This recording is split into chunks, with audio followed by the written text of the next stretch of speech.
यहाँ एक सियाह शहजादी के बारे में एक कहानी है। एक जमाने में एक दूर दराज रियासत में शहजादी नया एक खूबसूरत और मेहरबान सियाह फाम शहजादी थी। इसकी जल्द रात के आसमान की तरह सियाह और बाल बादलों की तरह घुंघरियाले थे। वो अपनी बादशाही और अपने लोगों से प्यार करती थी और वो भी इससे वैसा ही प्यार करते थे। लेकिन एक दिन एक शरीर जादूगर ने बादशाही पर जादू किया और कहा कि सिर्फ एक शहजादी जिसकी जल्द बर्फ जैसी सफेद और बाल सोने की तरह सीधे हों, वो ही हकीकी हुक्मरान हो सकती है। बादशाही को बेवकूफ बनाया गया और वो शहजादी नया के तख्त के हक पर शक करने लगे। खुद को साबित करने के लिए पुरज़्म शहजादी नया ने जादूगर को ढूंढने और जादू को तोड़ने के लिए सफर शुरू किया।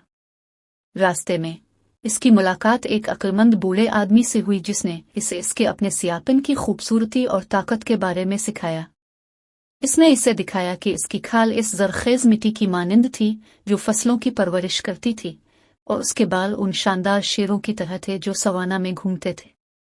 शहजादी नया अपनी शनाख्त पर एक नए एतमाद और फख्र के साथ अपनी बादशाही में वापस आ गई। इसने जादूगर का मुकाबला किया और जादू को तोड़ दिया, तख्त पर अपनी सही जगह बहाल की। तब से बादशाही ने अपने तमाम लोगों की खूबसूरती और तनव्वु का जश्न मनाया और शहजादी नया ने हिकमत और फजल के साथ हुकूमत की, आने वाली नस्लों को मुतासिर किया। कहानी का अखलाक यह है कि हकीकी खूबसूरती और ताकत अंदर से आती है और ये कि हमारी मुनफरद शनाख्त ही हमें खास और मजबूत बनाती है।